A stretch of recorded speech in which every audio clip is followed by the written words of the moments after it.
नमस्कार दोस्तों, स्वागत है आपका आज के मुख्य समाचार में, जिसमें फटाफट से ले चलते हैं आपको सभी सुर्खियों की तरफ। लेकिन उससे पहले दोस्तों, अगर आप भी देश में बढ़ती महंगाई के लिए भाजपा को जिम्मेदार मानते हैं तो वीडियो को लाइक करके अपना समर्थन जरूर दर्ज कराइए दोस्तों। और दोस्तों, सुर्खियों में आगे बढ़ने से पहले लाल बटन को दबा के चैनल को सब्सक्राइब कीजिए और घंटी बजाकर कमेंट में लिखिए जय हिंद। फटाफट से चलते हैं सुर्खियों की तरफ। लालू प्रसाद के परिसरों में सीबीआई के छापे के बाद आरजेडी नेताओं और कार्यकर्ताओं ने किया जबरदस्त विरोध। जी हां दोस्तों, राष्ट्रीय जनता दल के अध्यक्ष लालू प्रसाद यादव के दिल्ली और बिहार में कई परिसरों पर केंद्रीय अन्वेषण ब्यूरो के छापे के बाद राज्य में शुक्रवार को राजनीति तापमान बढ़ गया है। सीबीआई ने एक दशक से भी पहले लालू प्रसाद यादव के रेल मंत्री रहने के दौरान हुई कथित अनियमितताओं से जुड़े एक मामले की जांच के सिलसिले में ये छापेमारी की है। आरजेडी के नेताओं और कार्यकर्ताओं ने सीबीआई की कार्रवाई पर रोष जताया है। वो आरजेडी प्रमुख की पत्नी एवं पूर्व मुख्यमंत्री राबड़ी देवी के आवास के सामने सड़क पर एकत्र हुए और उनमें से कई ने राजनीतिक भयादोहन के खिलाफ रोष प्रकट करने के लिए अपनी कमीज उतार ली थी। हालांकि केंद्र और राज्य में सत्तारूढ़ भारतीय जनता पार्टी ने राजनीतिक भयादोहन के आरोप को खारिज कर दिया है और कहा है कि सीबीआई एक स्वतंत्र एजेंसी के तौर पर प्राप्त शक्तियों के अनुरूप कार्य कर रही है। मुख्यमंत्री के आधिकारिक आवास से महज कुछ ही दूर पर स्थित राबड़ी के 10 सर्कुलर रोड बंगले के सामने दोपहर तक सैकड़ों लोग एकत्र हो गए। दोस्तों, रुक करते हैं अगली बड़ी खबर की तरफ। ज्ञानव्यापी मस्जिद मामले में सुप्रीम कोर्ट ने दखल देने से किया इनकार। जी हां दोस्तों, सुप्रीम कोर्ट ने ज्ञानव्यापी मस्जिद मामले पर सुनवाई करते हुए इसे वाराणसी जिला कोर्ट को भेज दिया है और अब मुकदमे से जुड़े सभी मामले जिला जज ही देखेंगे। 8 हफ्ते तक सुप्रीम कोर्ट का अंतरिम आदेश लागू रहेगा। सुप्रीम कोर्ट ने 17 मई को 8 हफ्ते का अंतरिम आदेश जारी किया था। सुप्रीम कोर्ट ने वाराणसी के जिला अधिकारी को मस्जिद में वजू की व्यवस्था करने के भी निर्देश दिए थे। दरअसल दोस्तों, आपको बता दें कि सुनवाई के दौरान जस्टिस चंद्रचूड़ ने कहा कि इस वक्त हम क्या कर सकते हैं, उसके लिए 3 सुझाव है। पहला ये कि हम कहें कि ट्रायल कोर्ट आवेदन का निपटारा करे। दूसरा ये कि हमने एक अंतरिम आदेश पारित किया है और वो निचली अदालत का आदेश आने तक लागू रहे। और तीसरा ये कि मसला बेहद जटिल और संवेदनशील है। हमारी राय है कि इसे एक जिला जज सुने। हम ट्रायल जज के ऊपर सवाल नहीं उठा रहे हैं, लेकिन इस तरह के मामलों में अनुभवी व्यक्ति बेहतर है। दोस्तों, कमीशन की रिपोर्ट लीक होने पर कोर्ट ने कहा कि रिपोर्ट कोर्ट के पास भेजी जानी चाहिए थी, मीडिया में लीक नहीं होनी चाहिए थी। कोर्ट ने कहा कि हम इस बारे में आदेश पारित करेंगे कि सर्वे की रिपोर्ट की सेलेक्टिव लीक बंद होनी चाहिए। और इसके बाद जस्टिस चंद्रचूड़ ने कहा कि एक और रास्ता है। आपने यानी कि मुस्लिम पक्ष ने आयुक्त की नियुक्ति के आदेश को चुनौती दी है। अगर हम SLP यानी कि स्पेशल लीव पिटीशन का निस्तारण कर दें तो वो आदेश अंतिम हो जाएगा, लेकिन अगर आप ऑर्डर 7 रूल 11 को चुनौती देने में फेल होते हैं तो हम इस SLP को लंबित रख सकते हैं। दोस्तों, रुक करते हैं अगली बड़ी खबर की तरफ। एक कायर और विनम्र प्रतिक्रियाओं से काम नहीं चलेगा।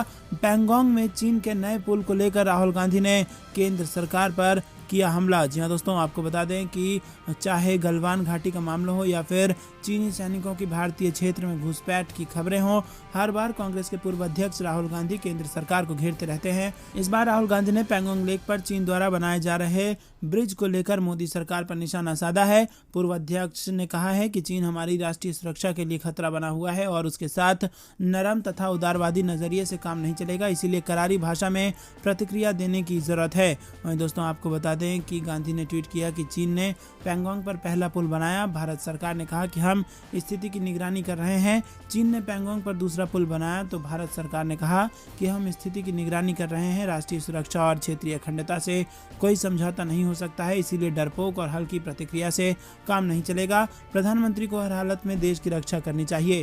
दोस्तों, रुक करते हैं अगली बड़ी खबर की तरफ। सपा प्रमुख अखिलेश यादव का भाजपा सरकार पर हमला। बोले इन्होंने चंद पूंजीपति घरानों के पास बंधक बना दी है देश की अर्थव्यवस्था। जी हां दोस्तों, समाजवादी पार्टी के अध्यक्ष अखिलेश यादव ने कहा कि देश की अर्थव्यवस्था को भाजपा ने चंद पूंजीपति के घरानों के पास बंधक बना दिया है। जनता कंगाल होकर कराह रही है, जबकि अमीर हर रोज समृद्ध और संपन्न होने के नए शिखर छू रहे हैं। उत्तर प्रदेश की अर्थव्यवस्था को 1 ट्रिलियन बनाने की दंभ पूर्ण घोषणा तो दोहराई जाती रही है, लेकिन यथार्थ में ये प्रदेश अब हर क्षेत्र में पिछड़ता जा रहा है। अखिलेश ने गुरुवार को जारी बयान में कहा कि डीजल, पेट्रोल, रसोई गैस, बिजली एवं खाने का तेल, खाद्य वस्तुएं सहित अन्य घरेलू सामान महंगा हो गया है। परिवारों का औसत खर्च 4 महीने में 43% बढ़ गया है। भाजपा सरकार में महंगाई के शिकार लोग बद से बदतर जिंदगी जीने को मजबूर हैं। आम आदमी के लिए आगे जिंदगी चलाना आसान नहीं रह गया है। गेहूं खरीद न्यूनतम समर्थन मूल्य की दर से नहीं हुई है। 5 बड़ी कंपनियों ने किसानों से गेहूं खरीद लिया और अपने गोदामों में भंडारण कर लिया है। निश्चय ही अब अपनी मुनाफाखोरी की आदत के चलते वो महंगा आटा बेचेंगे। जनता भीषण गर्मी में झुलस रही है। दोस्तों, रुक करते हैं अगली बड़ी खबर की तरफ। कांग्रेस ने गुजरात विधानसभा में 125 से ज्यादा सीटें जीतने का रखा है लक्ष्य। जी हाँ दोस्तों, आपको बता दें कि गुजरात में साल के अंत में विधानसभा चुनाव होने के मद्देनजर प्रदेश कांग्रेस ने राज्य भर में कई कार्यक्रम करने की योजना बनाई है और विधानसभा की कुल 182 सीटों में से 125 जीतकर अगली सरकार बनाने का लक्ष्य रखा गया है। पार्टी गुजरात में आंतरिक कलह से जूझ रही है जो प्रदेश कांग्रेस के कार्यकारी अध्यक्ष हार्दिक पटेल के इस्तीफे के बाद सामने आई है। हालांकि अब पार्टी चुनावी मोड में आ गई है और चुनाव से पहले होने वाले कार्यक्रमों में शीर्ष नेता राहुल गांधी और प्रियंका गांधी को लाने की कोशिश कर रही है। कांग्रेस भाजपा शासित गुजरात में करीब 3 दशक से सत्ता से बाहर है। गुजरात कांग्रेस प्रभारी ने कहा कि पार्टी ने आगामी कार्यक्रमों पर चर्चा करने के लिए बृहस्पतिवार को राजकोट में सौराष्ट्र क्षेत्र की बैठक बुलाई थी। खासकर हर बूथ पर 25 नए कार्यकर्ता जोड़ने के लिए राज्य में 52,000 बूथ हैं। बैठक के बाद शर्मा ने कहा कि पार्टी ने 182 सदस्यीय गुजरात विधानसभा में 125 से अधिक सीटें जीतकर अगली सरकार बनाने का संकल्प लिया है। 2017 में कांग्रेस ने राज्य में 77 सीटें जीती थी। शर्मा ने कहा कि आने वाले दिनों में पार्टी उत्तर, दक्षिण और मध्य गुजरात क्षेत्रों में इसी तरह की बैठक करेगी और उन्होंने कहा कि हमने 9 से 15 अगस्त के बीच पैदल मार्च की योजना बनाई है। यात्रा प्रत्येक जिले में कम से कम 75 किलोमीटर की दूरी तय करेगी। हम इस पद यात्रा के जरिए लोगों से जुड़ेंगे। दोस्तों, रुक करते हैं अगली बड़ी खबर की तरफ।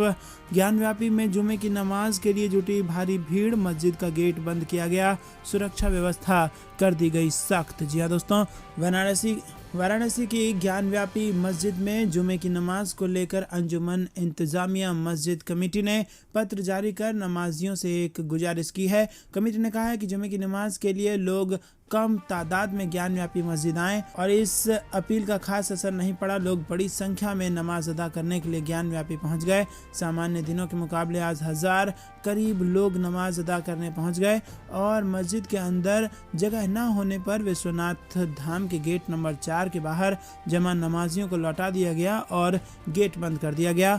इस कारण थोड़ी देर के लिए गहमा गहमी की स्थिति रही। सुरक्षा के मद्देनजर फोर्स बढ़ा दी गई है। पुलिस प्रशासन अलर्ट मोड में है। मस्जिद कमेटी की ओर से अपील की गई थी कि वजू खाना सील होने की वजह से अधिक लोगों का मस्जिद में आना उचित नहीं होगा, लिहाजा आप सभी अपने मोहल्ले में ही जुमे की नमाज अदा करें। इधर जुमे की नमाज को लेकर पुलिस प्रशासन भी अलर्ट मोड में है। जुमे की नमाज के शुरू होने से लेकर खत्म होने के बाद तक चौकसी रखने के निर्देश दिए गए हैं। दोस्तों, रुक करते हैं अगली बड़ी खबर की तरफ।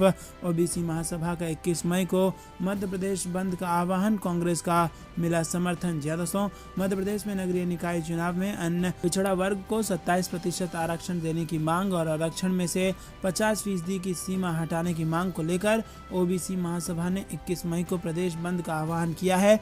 इसको मध्य प्रदेश कांग्रेस ने भी अपना समर्थन दिया है। ओबीसी महासभा के प्रदेश कार्यकारी अध्यक्ष कमलेंद्र सिंह ने बताया कि 21 मई को प्रदेश बंद कर सरकार का ओबीसी वर्ग विरोधी चेहरा जनता के सामने लाना चाहते हैं।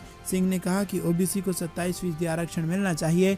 सरकार ने ओबीसी वर्ग के साथ कुठाराघात किया है। 27% आरक्षण को पहले कोर्ट के माध्यम से शून्य कराया, फिर 14% आरक्षण कोर्ट के माध्यम से बहाल करा दिया और वाहवाही लूटी, जबकि ओबीसी वर्ग को 27% आरक्षण का लाभ पहले से मिल रहा था। दोस्तों, रुक करते हैं रसोई गैस एलपीजी की लगातार बढ़ रही कीमतों को लेकर गुरुवार को कांग्रेस ने केंद्र सरकार को घेरा। दरअसल दोस्तों, भाजपा की आलोचना करते हुए कांग्रेस ने कहा कि नरेंद्र मोदी सरकार की ईंधन लूट हर दिन छोटी या बड़ी किस्तों में हो रही है। केंद्र की आलोचना करते हुए कांग्रेस के मुख्य प्रवक्ता रणदीप सिंह सुरजेवाला ने कहा कि घरेलू गैस सिलेंडर की कीमत 45 दिनों में 100 रुपए की ज्यादा बढ़ गई है और फिर से गैस के दाम में 3.5 रुपए की बढ़ोतरी की गई है। दोस्तों, रुक करते हैं अगली बड़ी खबर की तरफ। बढ़ती महंगाई पर सीएम अशोक गहलोत ने पीएम मोदी पर साधा निशाना। गहलोत बोले, मोदी सरकार की नीतियां हैं फेल। जी हां दोस्तों, राजस्थान के मुख्यमंत्री अशोक गहलोत देश में बढ़ती महंगाई और बेरोजगारी पर पीएम मोदी पर निशाना उन्होंने साधा है। सीएम गहलोत ने ट्वीट कर लिखा, ऐसा लगता है कि केंद्र सरकार की आर्थिक नीतियां फेल हो चुकी हैं। इनके पास महंगाई को काबू रखने की कोई नीति नहीं है। सीएम गहलोत ने अपने दूसरे ट्वीट में पीएम मोदी पर जमकर निशाना साधा है। गहलोत ने ट्वीट कर लिखा कि प्रधानमंत्री और एनडीए सरकार का ध्यान मंदिर मस्जिद के मुद्दों पर भटकाने की बजाय अपना ध्यान बेरोजगारी को हल करने एवं महंगाई को काबू करने में लगाना चाहिए।